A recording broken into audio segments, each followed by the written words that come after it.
राजस्थान विधानसभा का पहला सत्र और ऐसे में देखिए प्रश्नकाल में जनहित के मुद्दों की गूंज रही, क्योंकि कल भी हम तस्वीर आपको दिखा रहे थे कि क्या कुछ वो मुद्दे रहे जिनको उठाया गया। आज की देखिए अगर बात कर ली जाए तो मुख्यमंत्री भजनलाल शर्मा देंगे राज्यपाल अभिभाषण पर जवाब। सदन में अवैध खनन की कार्यवाही सहित मूलभूत सुविधाओं की गूंज रही है। इसके अलावा श्री विधायक रविंद्र सिंह भाटी ने बाड़मेर जैसलमेर के 73 गांवों की मूलभूत सुविधाओं पर भी सवाल उठाया। भाटी ने कहा कि मंत्रियों की एक कमेटी बनाकर वहां भेजे जाए, स्थानीय हालात को देखा जाए। आजादी के इतने बरस के बाद भी इन सरहदी गांवों के हालात अच्छे नहीं हैं। वहीं बूंदी विधायक हरिमोहन शर्मा ने कहा कि अवैध खनन के नाम पर ज्यादती की जा रही है। पुलिस अधिकारी ही अपने हिसाब से कार्रवाई कर रहे हैं, बिना खान विभाग को ही पुलिस कार्रवाई कर देती है। अवैध खनन के अभियान के नाम पर गलत तरीके से वाहन जब्त कर लेते हैं, बाद में उन वाहनों को लावारिस दिखा दिया जाता है। अवैध खनन का फैसला तो माइनिंग विभाग तय करेगा। विधायक मनोज कुमार के सवाल पर सरकार ने कहा है कि राजीव गांधी ग्रामीण ओलंपिक खेलों में खर्च की जांच करवाएगी सरकार। सवाल के जवाब में मंत्री राज्यवर्धन सिंह राठौड़ का उत्तर क्या कुछ रहा वो जरा आपको बता देते हैं। मंत्री जी ने कहा है कि ग्रामीण ओलंपिक खेलों पर 4 गुना खर्च किया गया है। वित्त विभाग से इस खर्च राशि की ऑडिट जांच करवाई जाएगी। यानी कि देखिए ये वो मुद्दे रहे हैं जिनको लेकर के आज विधानसभा में इन्हीं मुद्दों की गूंज रही है। क्योंकि देखिए कल की अगर बात की जाए बड़ा मुद्दा था ईआरसीपी और उसके अलावा हिजाब को लेकर के, वहीं आज भी तमाम तरह के प्रश्न उठाए गए और उनके जवाब भी पेश किए गए। अटल जी के समय 16 परियोजना ऐसी चिन्हित की थी जिसमें केन बेतवा भी थी।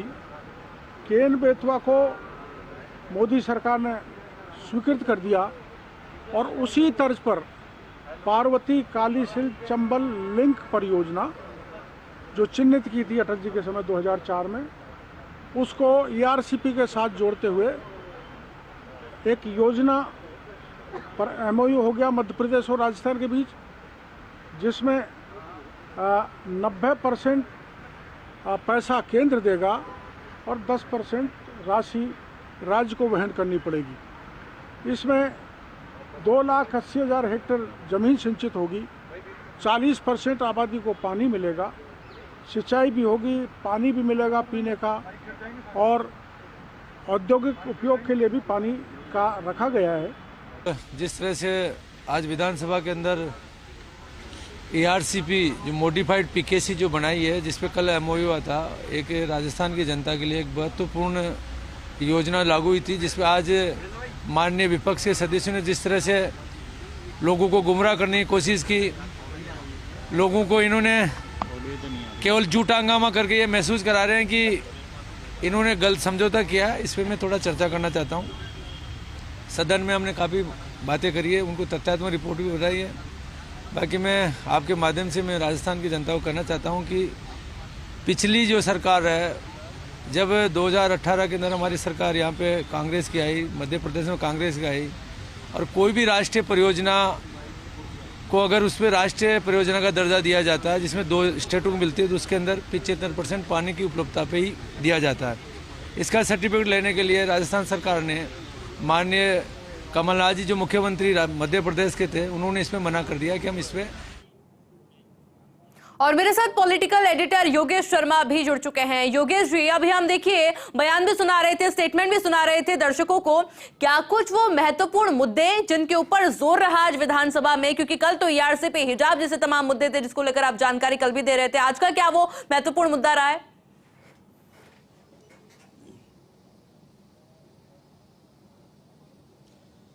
देखिए आयुषी, प्रश्नकाल में जेल और खेल ये 2 बड़े मुद्दे रहे।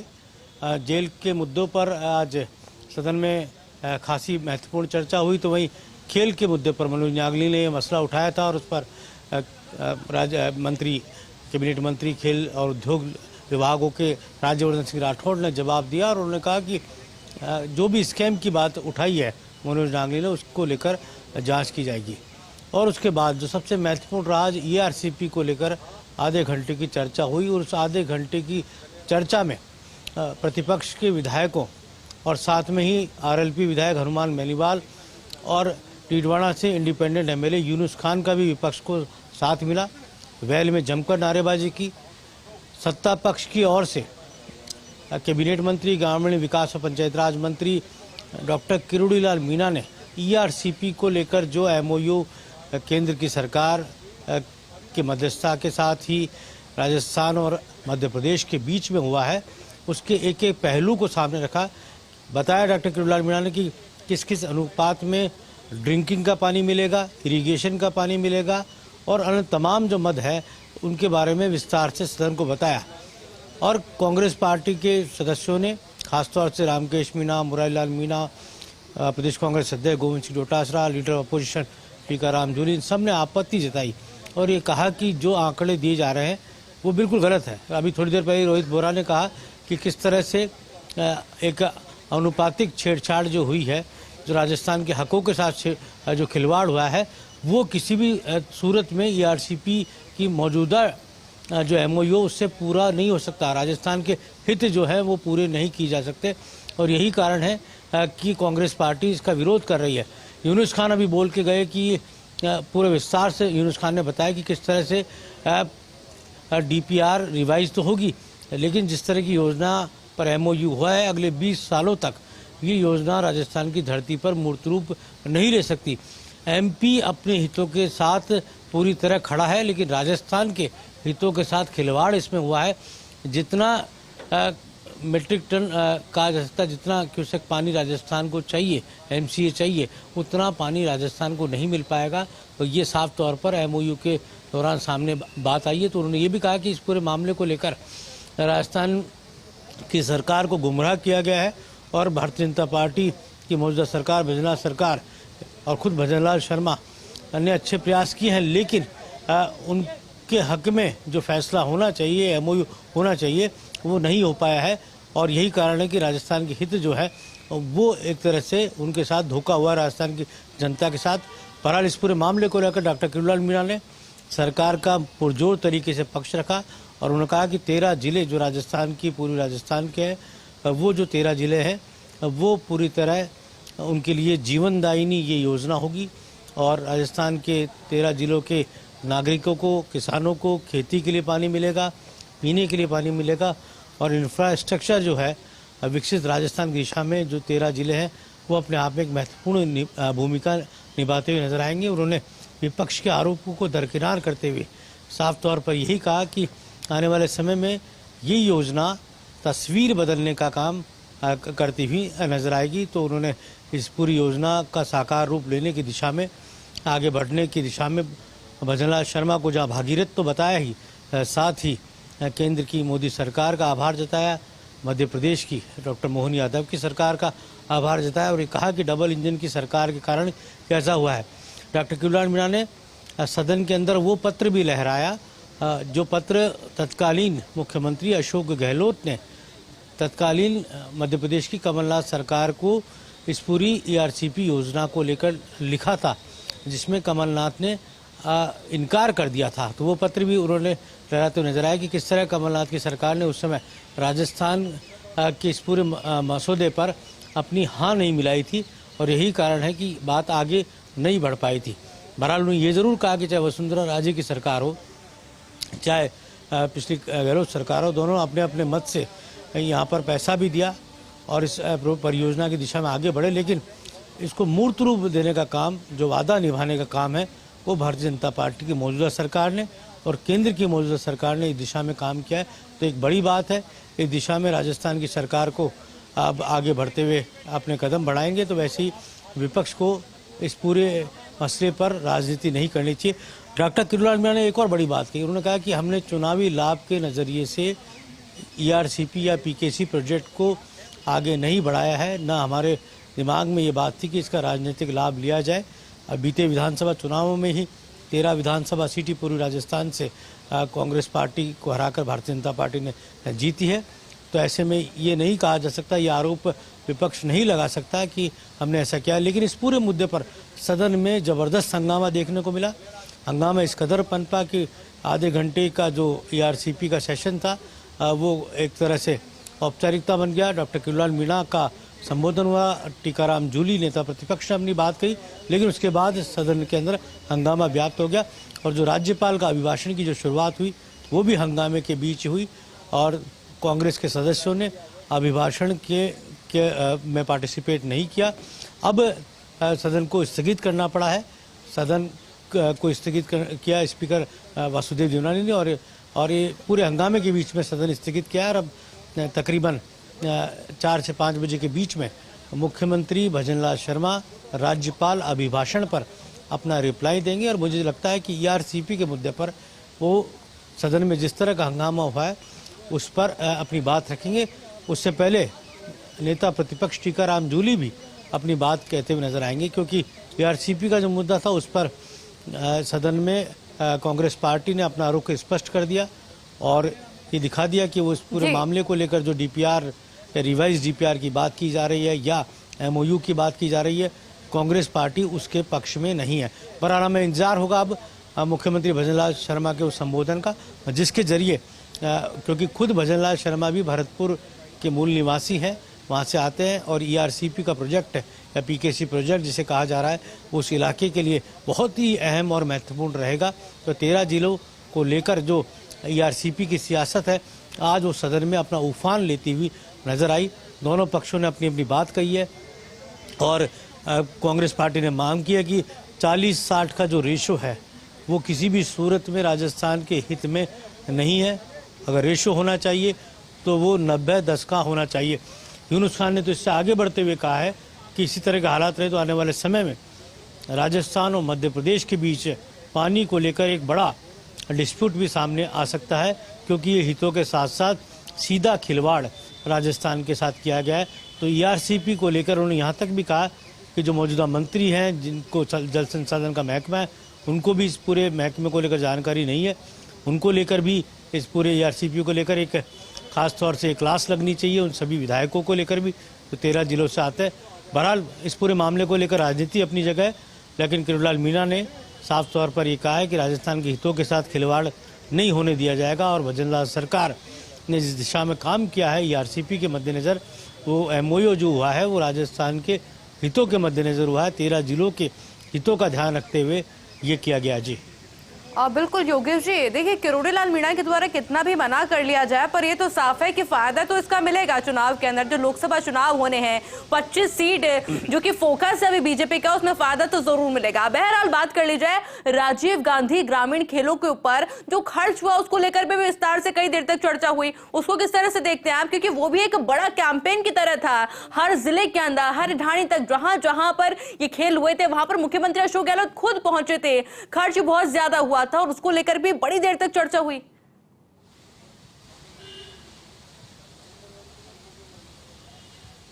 ये बात सही है आयुषी, तकरीबन 60 करोड़ रुपए तो टी-शर्ट खरीदने पर खर्च हुए थे।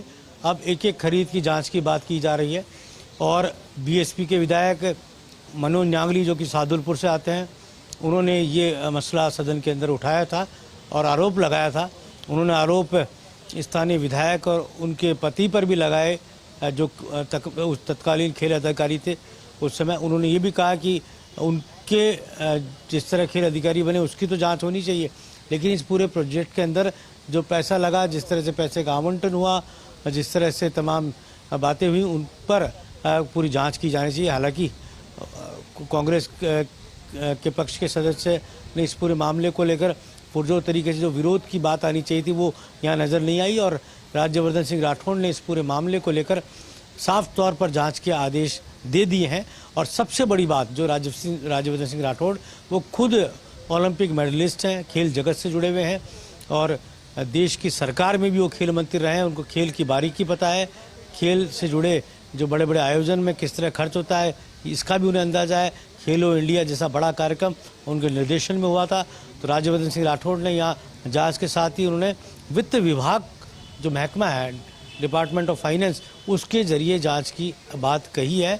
साथ ही जो आरोप लगाए हैं मनोज न्यांगली ने उनको लेकर भी बात यहाँ पर सामने आई है। बहरहाल हो सकता है सादुलपुर की लोकल पॉलिटिक्स का इशू हो, लेकिन क्योंकि मसला खेल से जुड़े उन तमाम ग्रामीण खेल से जुड़े एक बड़े अभियान को लेकर आरोप थे और क्योंकि हमने ये देखा है कि मंत्री अपने जवाब देते वक्त बीती सरकार के कामकाज पर सीधे तौर पर अंगुली उठा रहे हैं। आज मेडिकल हेल्थ एंड डिपार्टमेंट का जो विषय था उसमें भी जो खरीद फरोख्त की बात को लेकर उंगली उठी थी पूर्ववर्ती सरकार के मंत्रियों पर। तो एक टारगेटेड तौर पर भी मंत्रियों को शायद इस बात की तैयारी वो कर रहे हैं कि बीती सरकार में क्या कुछ कमियां खामियां रही होंगी, क्या कुछ पिछली सरकार के अंदर गलतियां रही होंगी, उन्हें भी प्रमुखता के साथ सदन के पटल पर उठाकर रिकॉर्ड में लाया जाए। तो ये बात भी मंत्री जो कुशल मंत्री हैं, जो सीनियर मोस्ट हैं या कहा सकता है जिनको ज़्यादा जानकारी सदन के अंदर जवाब देने की रहती है, वो इस पूरे काम को प्रखरता के साथ करते हुए नजर आ रहे हैं। और राजवंश सिंह राठौड़ ने तो पूरी तरह इस पूरे मामले को लेकर जांच की बात कह दी है। और उन्होंने इसके साथ ही राजवंश सिंह राठौड़ ने क्योंकि अब नए सिरे से वो खेल को एक आगे बढ़ाने की दिशा में भी काम कर रहे हैं। जल्दी ही एक टैलेंट हंट का आयोजन भी राजस्थान में होगा और अलग अलग क्षेत्रों से विभिन्न प्रतिभाएं एक मकसद लेकर वो अब काम कर रहे हैं कि कैसे भी राजस्थान में सर्वाधिक ओलंपिक जीतने वाले खिलाड़ियों की भरमार नजर आए और जो टैलेंट है, ग्रामीण प्रतिभाएं हैं, वो एक तरह से उभर कर सामने और बिल्कुल योगेश जी लगातार जानकारी आपसे लेते रहेंगे। पहले एक बार विधानसभा की तस्वीरें दिखाते हैं। शांति धारीवाल क्या कुछ कह रहे हैं, जरा सुनिए। कुल मिला के बात ये राज्यपाल महोदय से मेरा निवेदन है कि राज्यपाल महोदय से हमारी पूर्ववर्ती सरकार की आलोचना करवाना एक तरह से निरर्थक और निंदनीय है। मैं नहीं मानता इस बात के लिए कि राज्यपाल महोदय को कि इस अभिभाषण को पढ़ने की उनकी सहमति होगी। निश्चित तौर पर उनकी सहमति नहीं हो सकती। जो आदमी 5 साल तक लगातार पूर्ववर्ती सरकार की तारीफें करता रहा और लगातार जो है उनको पूरी सरकार को धन्यवाद देता रहा, वो इस तरीके का भाषण कभी दे नहीं सकता। लेकिन संवैधानिक मजबूरी थी, इस वजह से उनको ये जो कुछ आपने कहलवाना चाहता वो कहा गया। मैं ये निवेदन करना चाहता हूँ अध्यक्ष महोदय कि इस अभिभाषण में पिछड़े वर्गों का कल्याण, दलित और आदिवासी शब्द ढूंढने से नहीं मिला। सबसे महत्वपूर्ण बात है कि किसका कल्याण करना चाहते हो? गरीब का कल्याण करना चाहते हो, नहीं चाहते? गरीब के लिए क्या करना चाहते हो? दलित का उत्थान किस प्रकार से करना चाहते हो? आदिवासियों को किस प्रकार की मदद देना चाहते हो? किस प्रकार से उनका जीवन स्तर ऊंचा करना चाहते हो? इस बाबत कुछ नहीं कहा। पूरे अभिभाषण में एक शब्द तक नहीं मिला इन तीनों का। 15 दिसंबर को बीजेपी की ऑटो रिक्शा की सरकार ने शपथ ली।